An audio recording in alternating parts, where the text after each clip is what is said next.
When we think of dangerous places, most of us imagine big cities, dark alleyways, or abandoned buildings. But what happens when the fear doesn't come from the shadows of the city, but from deep within the forest where there's nothing but a howling wind and quiet footsteps behind you? In today's video, you'll hear 3 true stories, camping trips that started out peaceful, but turned into lifelong nightmares for the people who lived through them. A strange couple appears in the dead of night, bringing with them a secret and the sound of gunfire. A nameless drifter steps out of the darkness holding a shotgun, and a man waits silently at the edge of a cliff, the same place where a young boy vanished without a trace. Put on your headphones, turn off the lights, and get ready to enter a place with no way out. Story 1. Not everyone comes back from that forest. This happened last winter during a camping trip in Kentucky. It was me, my girlfriend, and 3 close friends, a small, tight-knit group, all experienced campers.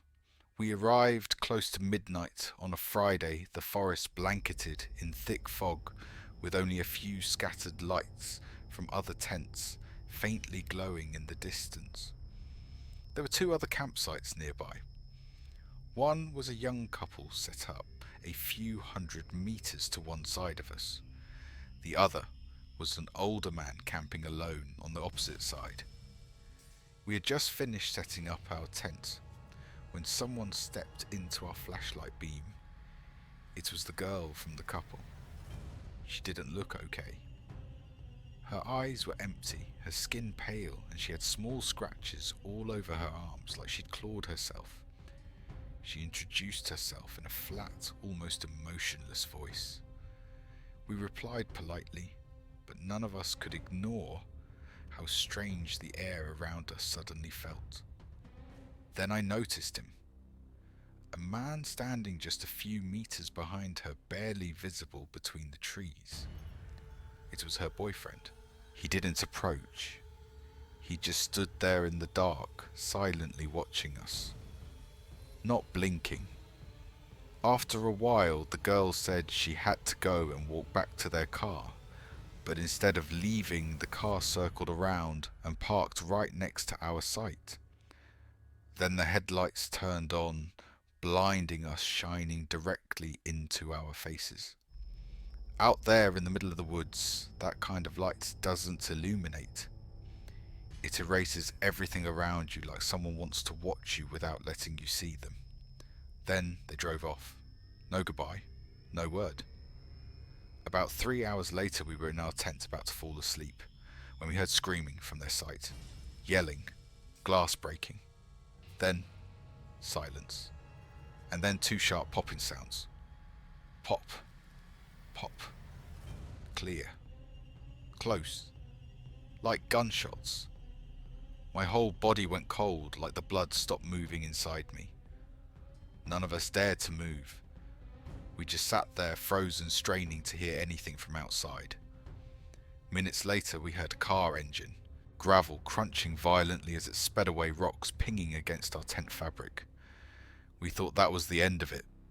But then, the car came back. It slammed to a stop at the same spot. The door opened, screaming. Something or someone being slammed against the surface. And then, silence. Until finally, sobbing. Someone was still out there, crying, alone. We stayed awake the rest of the night. No one even considered stepping outside. The next morning, the campsite was completely empty.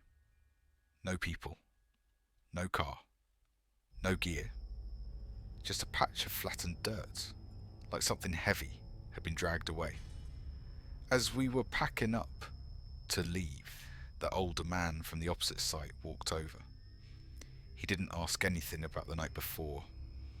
He just looked at me, then glanced over at my girlfriend and said, "You shouldn't have brought her. In woods like these, not everyone makes it back." Then he turned and walked away, leaving us standing there in a forest that suddenly felt too quiet. Maybe it was all just coincidence. Maybe a couple fought and left in the middle of the night. But the gunshots, the blinding headlights, and that chilling warning, it still makes me believe that we escaped something much worse than we'll ever understand. Story 2. The Predator in the Dark. This happened just a few weeks ago. My best friend and I, both 23, decided to take a 2-day camping trip deep in the Adirondack Mountains in New York.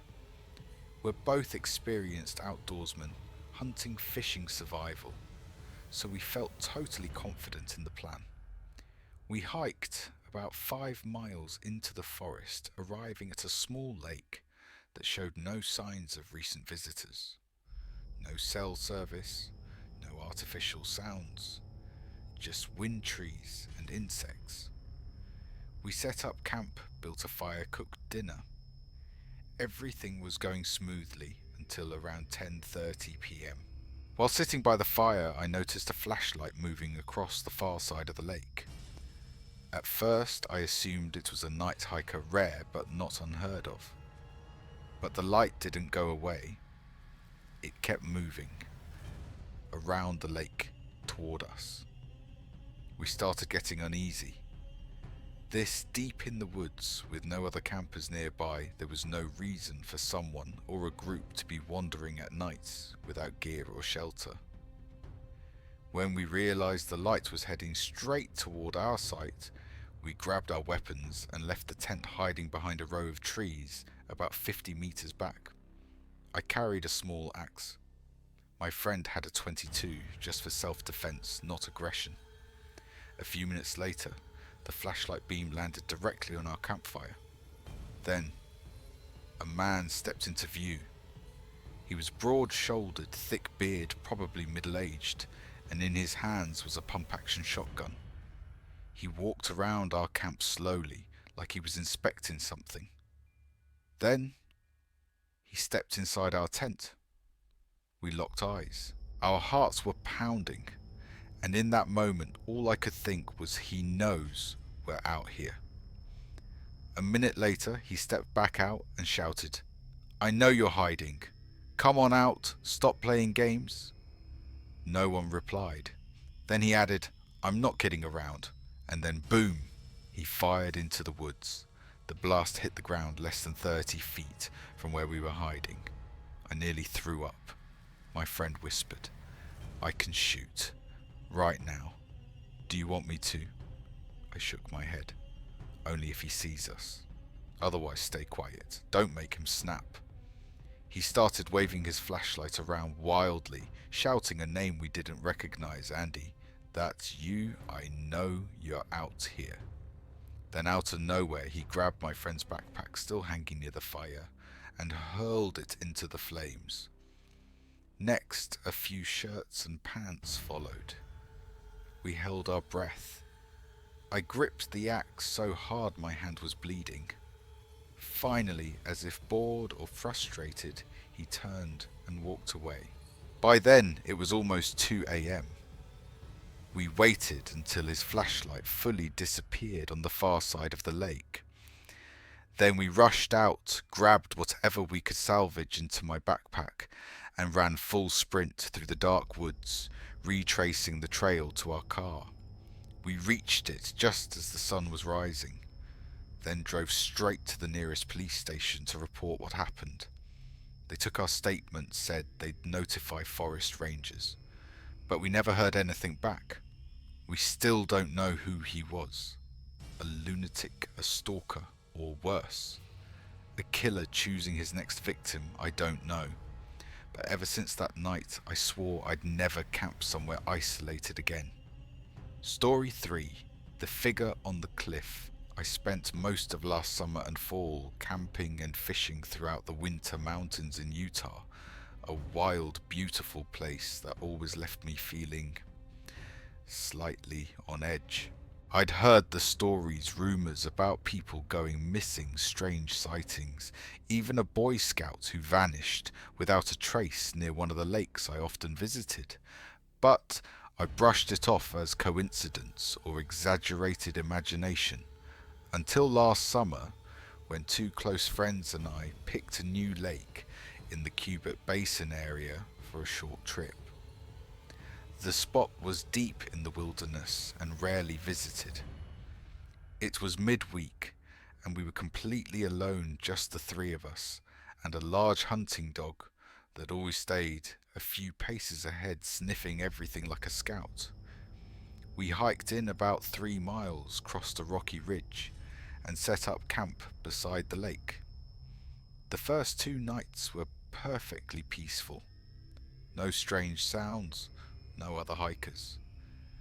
The fish were biting, the weather was perfect, it felt like the perfect escape. Until the hike back. The return trail led us across a rocky outcrop jutting out from the cliffside about 200 feet high, and then down a loose sloped path covered in gravel. We paused at the top of the ridge to catch our breath. The sun was out, the dog was still trotting ahead. As we started descending, I turned around for one last look back, and I saw someone standing behind a large boulder right next to the trail we had just walked. He stood perfectly still, didn't move, staring directly at us. I squinted. A bald man, no backpack, no hiking gear, just standing there, like he'd been waiting for us to pass. The second he noticed me looking, he crouched down and disappeared behind the rock. I didn't say anything at first, tried to reason with myself. Maybe another hiker, maybe shy, but why was he hiding? Why wasn't he coming down the trail or saying anything? I turned away, but instinct screamed at me to check again. I looked back once more, and this time he had moved closer, still partially hidden behind another rock now only about 50 meters from us. This time I shouted, "Someone's following us." My friend spun around, and right then we all saw him duck back quickly and vanish behind the rocks. No one said a word.